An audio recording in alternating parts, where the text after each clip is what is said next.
Hello students, मैं आपकी मीनू दी। आज मैं आपको 11th क्लास की फ़िज़िकल एजुकेशन का चैप्टर नंबर 4 करवाने जा रही हूँ। ये मेरे इस चैप्टर की सेकंड वीडियो है। इसमें मैं एकीकृत व समग्र शारीरिक शिक्षा की अवधारणा और विशेष आवश्यकता वाले बच्चों के लिए किस प्रकार की शारीरिक शिक्षा होनी चाहिए वो बताऊँगी। उम्मीद करती हूँ कि आप मेरा वीडियो अंत तक देखेंगे और इसे लाइक और सब्सक्राइब ज़रूर करेंगे।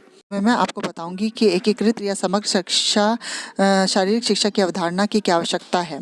एकीकृत शारीरिक शिक्षा का अर्थ है अन्य विषयों को पढ़ाने में शारीरिक गतिविधियाँ और खेलों का उपयोग करना चाहिए।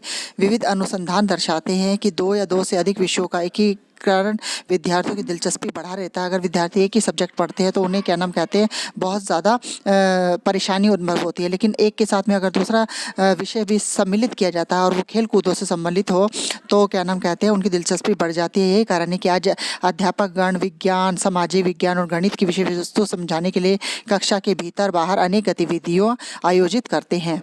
एकीकृत या समग्र शारीरिक शिक्षा की अवधारणा बहुत व्यापक है। ये केवल शारीरिक गतिविधियों व खेल कूदों तक ही सीमित नहीं है, अपितु इसका एक पूर्ण विषय क्षेत्र बन चुका है। पिछले 2 दशकों में ज्ञान में अत्यधिक वृद्धि हो चुकी है। अनुसंधानकर्ताओं ने पाया है कि जैसे खेल समाजशास्त्र हो गया, खेल जीव यांत्रिकी हो गया, खेल चिकित्सा विज्ञान हो गया, खेल चिकित्सा शास्त्र, खेल क्रिया विज्ञान, खेल मनोविज्ञान, खेल दर्शन शास्त्र व खेल प्रबंधन आगे अगर अपनी पढ़ाई में शामिल किया जाए तो पढ़ाई बहुत ज़्यादा दिलचस्प हो जाती है। एकीकृत शारीरिक शिक्षा अपने उपविषयों के एकीकरण के साथ बहुविषयक के सीखने पर भी जोर डालती है। एकीकृत शारीरिक शिक्षा विद्यार्थियों के लिए अनेक अवसर जैसे नए संबंधों को देखने, एक पृष्ठभूमि से जो कुछ सीखा हो उसे दूसरी पृष्ठभूमि में स्थानांतरण करना और विभिन्न तरीकों से सीखने पर बल देती है, क्योंकि इससे बहुत सारे अन्य विषयों की तरफ भी हमारी दिलचस्पी बढ़ती है। फिर एकीकृत या समग्र शारीरिक शिक्षा का ज्ञान सभी व्यक्तियों की पुष्टि, स्वास्थ्य व यशोग्यता बढ़ाने में विशेष रूप से सहायक सिद्ध होता है और एकीकृत शारीरिक शिक्षा की सहायता से शारीरिक शिक्षा के उच्च गुणवत्ता वाले कार्यक्रम तैयार किए भी जा सकते हैं। इसके बाद मैं आपको बताऊंगी समावेशन की अवधारणा, उसकी ज़रूरत तथा क्रियान्वयन। सबसे पहले बताऊंगी समावेशन क्या है। समावेशन के अंतर्गत विशेष ज़रूरत वाले बच्चे अपना अधिकांश समय सामान्य बच्चों के साथ बिताते हैं। स्कूलों में समावेशी शिक्षा का उपयोग करते समय इस बात का ध्यान दिया जाता है कि विशेष बच्चों की आवश्यकता माइल्ड से सीवियर तक हो। समावेशिक शिक्षा विशेष ज़रूरत वाले बच्चों को सामान्य बच्चों के साथ शिक्षित करने की एक प्रक्रिया है। समावेश विशेष विद्यालय विशेष कक्षाओं की उपयोगिता को अस्वीकार करता है। समावेशन का उद्देश्य कि विशेष बच्चों की संपूर्ण भागीदारी और सामाजिक, शैक्षिक और मौलिक अधिकारों की पूरी सुरक्षा करना समावेशीकरण का उद्देश्य है। समावेशन की आवश्यकता क्यों पड़ती है, किन कारणों से इसकी ज़रूरत होती है। नंबर 1, समावेशी शिक्षा प्रत्येक बच्चे के लिए उच्च और उचित उम्मीदों के साथ उसकी व्यक्तिगत शक्तियों का विकास करती है।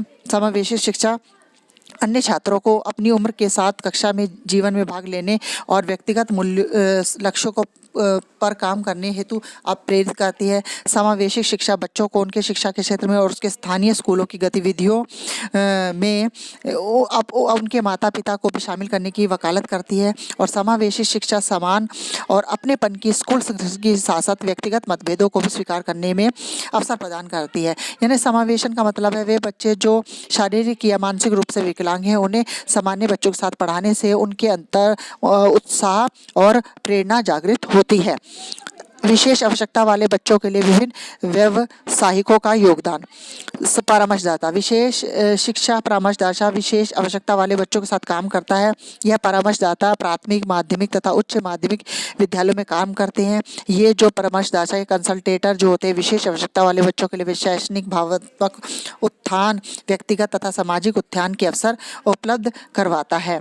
फिर दूसरा है व्यावसायिक चिकित्सक। व्यावसायिक चिकित्सक का उद्देश्य बच्चों के रोजमर्रा के कार्यों में स्वतंत्र बनाना तथा उसकी भागीदारी सुनिश्चित करना कि वो अपनी स्वयं देखभाल कर ले, खेल कूद ले आदि में भाग ले सके। बच्चे को स्वतंत्र रूप से कार्य करने के सक्षम बनाता है व्यावसायिक चिकित्सक। उसके अंदर ये काबिलियत पैदा करता है कि वो अपने काम खुद कर सके। व्यावसायिक चिकित्सक बच्चे की आवश्यकता के अनुसार आसपास के वातावरण में सुधार करते हैं जिससे बच्चों की क्रियाओं में बाधा उत्पन्न ना हो सके।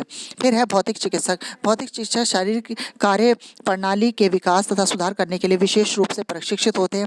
इसमें शरीर की विभिन्न गतियों, संतुलन, आसन, थकावट और दर्द आदि से संबंधित दोषों के निवारण में सहायक होते हैं। ये उन्हें बताते हैं कि किस प्रकार के आसन करके, किस प्रकार की गतियां करके वो अपने संबंधित दोषों का निवारण कर सकते हैं। फिर इसके बाद है शारीरिक शिक्षा शिक्षक। शारीरिक शिक्षा के कार्यक्रम विशेष आवश्यकता वाले बच्चों में संज्ञानात्मक कार्यों और शैक्षणिक प्रदर्शन में प्रगतिशील योगदान देते हैं। सामाजिक कौशल और सामूहिक समूह को भी शारीरिक शारीरिक शिक्षा के अलग अलग कार्यक्रमों द्वारा बढ़ाया जाता है। एक शारीरिक शिक्षा शिक्षक शारीरिक शिक्षा के सभी कार्यक्रमों को क्रियान्वित करता है। वाक चिकित्सक को और भी कई नामों से जाना जाता है, जैसे वाक शिक्षक, वाक भाषा चिकित्सक इत्यादि। वाक चिकित्सक बच्चों में कई प्रकार के विकासात्मक विलंब जैसे स्वलीनता, श्रवण बाधिता और डाउन सिंड्रोम के कारण होने वाले दोषों को दूर करने में सहायता करता है। तो ये होते हैं वाक चिकित्सक के कार्य। फिर उसके बाद है विशेष शिक्षण और शिक्षक। विशेष शिक्षण शिक्षक विशेष आवश्यकता वाले विद्यार्थियों के साथ कक्षा में या कार्यशालाओं में कार्य करते हैं। विशेष आवश्यकता वाले विद्यार्थी एक कक्षा में साधारण विद्यार्थियों के साथ भी शिक्षा ले सकते हैं। ऐसी कक्षा को समावेशी कक्षा कहते हैं। विशेष शिक्षण शिक्षा का कार्य बहुआयामी तथा बहुरंगी होता है। ऐसे शिक्षक की कार्य प्रणाली और विशेषता विशेष आवश्यकता वाले विद्यार्थियों की आवश्यकता अनुसार तय की जाती है। तो ये था मेरा आज का वीडियो। आपको कैसा लगा कमेंट बॉक्स में ज़रूर लिखना और मेरे चैनल को लाइक और सब्सक्राइब करना बिल्कुल मत भूलना। धन्यवाद।